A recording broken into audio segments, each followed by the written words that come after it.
그것이 당신을 지목했고 아무도 당신을 구할 수 없다. 그렇게 당신은 선택되었다. 라는 시놉시스를 가진 미스터리 스릴러 영화 안테벨룸. 러닝타임 106분을 가진 영화 안테벨룸은 그 오프닝이 참으로 절망스러우면서도 참혹하게 시작됩니다. 마치 노예 12년이라는 영화와 상당히 큰 오버랩이 되는 것처럼 작품의 배경과 인물은 19세기를 연상케 하는 목화농장의 수많은 흑인 노예들로부터 시작이 되거든요.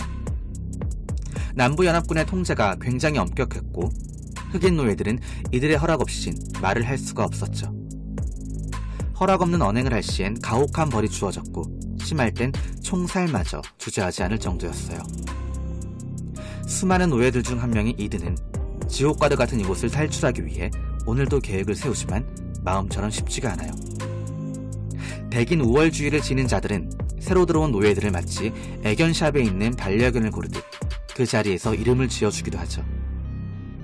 영화가 시작된 지 약 20분 정도 지났을까요? 갑자기 19세기를 연상케 한 배경이 현대시대로 넘어오면서 목화농장의 노예였던 이든이 베로니카라는 이름을 가진 여성으로 바뀌면서 영화의 본격적인 이야기가 펼쳐지기 시작해요. 겟아웃과 어스를 만든 제작진의 신작이란 점에서 이미 기대감을 갖게 된 작품이지만 저 개인적으로 이 세 편의 영화들 중에선 가장 대중적인 시선으로 바라볼 수 있으면서도 전작들과는 다르게 이해할 수 있는 부분도 꽤 많았던 것 같아요. 전달하고자 하는 의미와 해석들이 너무 중구난방하거나 너무 딥하게 깔려있지 않았다는 거죠. 그만큼 부담이 적은 영화가 아니었나 싶어요. 러닝타임 역시 1시간 반이 조금 넘기에 이 점 또한 장점이라고 하면 장점이겠네요. 스토리텔링도 상당히 깔끔해요. 중반쯤에 등장하는 반전은 뭐랄까 말로 설명할 수 없는 것처럼 충격과 공포 그 자체였어요. 말 그대로 입이 떡 벌어지는 순간이었죠. 19세기와 21세기, 즉 과거와 현재를 한두 번 정도 보여주고 있는데요. 안테벨룸에서 가장 기본적으로 의미하고 있으면서 혐오로부터 자유로워지며 차별 없는 균형과 포용 역시 이 영화의 궁극적인 목적이기 때문에 개인적으로 전 같은 인물의 등장이 전생을 기억한다기보단 이드는 과거를, 베로니카는 현재를 의미하는 줄 알았죠. 그 이유는 영화의 초반에 등장하는 윌리엄 포크너의 과거는 절대 죽지 않는 것, 그렇다고 지나간 것도 아니다 라는 말이 관통하고 있는 것 같았거든요. 반전의 진실을 알기 전까진 말이죠. 하지만 그의 말은 안테벨룸에서 굉장히 중요한 역할을 하고 있어요. 현재의 베로니카는 책을 통해서 그리고 강연을 통해서도 늘 차별과 혐오를 깨부수기 위해 노력했고 이 시대에 필요한 성인군자 같은 사람이었어요. 포용을 강조하며 더 나아가서는 차별로 무너져 내린 이 세상에 균형을 맞추고자 노력했거든요.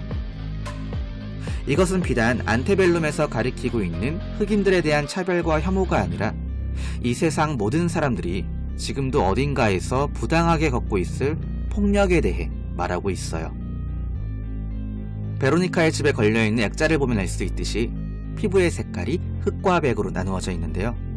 이것은 곧 균형을 뜻하는 게 아닌가 생각이 들었어요. 그녀가 계속해서 차별과 혐오라는 전쟁이 아닌 포용과 균형이라는 평화를 전파하고 있었기 때문이죠. 그녀의 강연이 성공적으로 끝난 뒤에 친구들과 레스토랑에서 샴페인을 마시는 장면이 있는 이 장면 역시 전 비슷한 해석으로 받아들였어요. 그녀의 친구가 보드카 한 잔을 보낸 어느 한 남자에게 품격이 담긴 거절을 하는 장면이 하나 있는데요. 언뜻 보면 굉장히 무례하게 보일 수 있어요.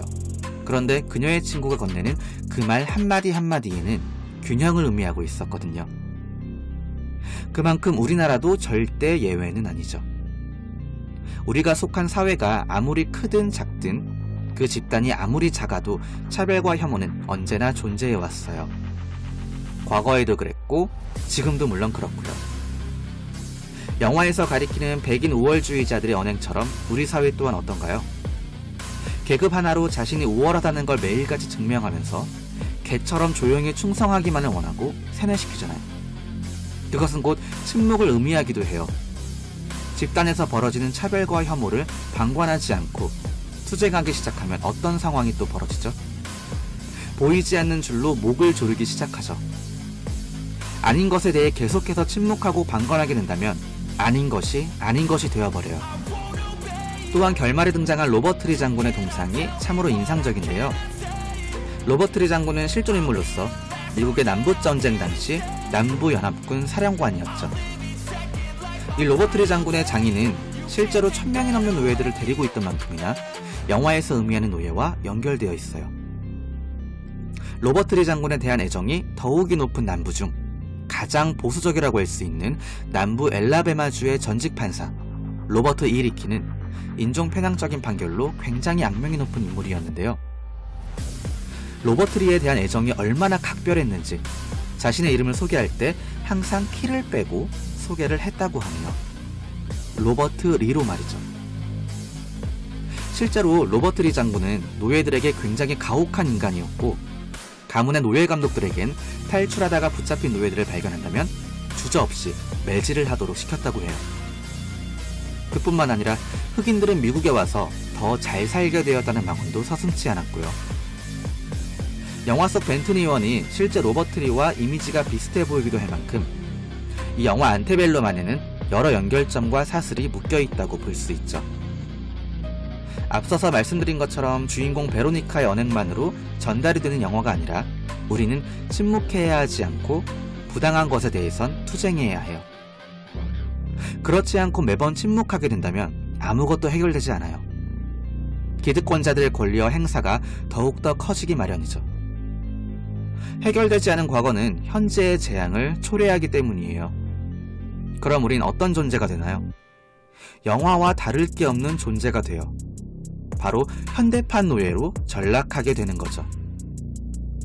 마지막 결말에서 베로니카가 포효하며 탈출하는 그 장면도 왠지 투쟁을 의미하고 해석할 수 있는 게 아닐까 싶고요. 계란으로 바위치기라고 한들 포용과 평화, 균형을 뜻하는 영화 속 베로니카의 그 작은 날갯짓은 왠지 우리 모두에게 필요한 나비 효과가 되길 바라면 좋겠네요. 오늘도 부족하지만 길 리뷰 읽어주셔서 대단히 감사드리며 항상 행복하시고 서로 사랑하는 좋은 사람이 되시길 기도하겠습니다. 지금까지 영화 안테벨룸이었습니다.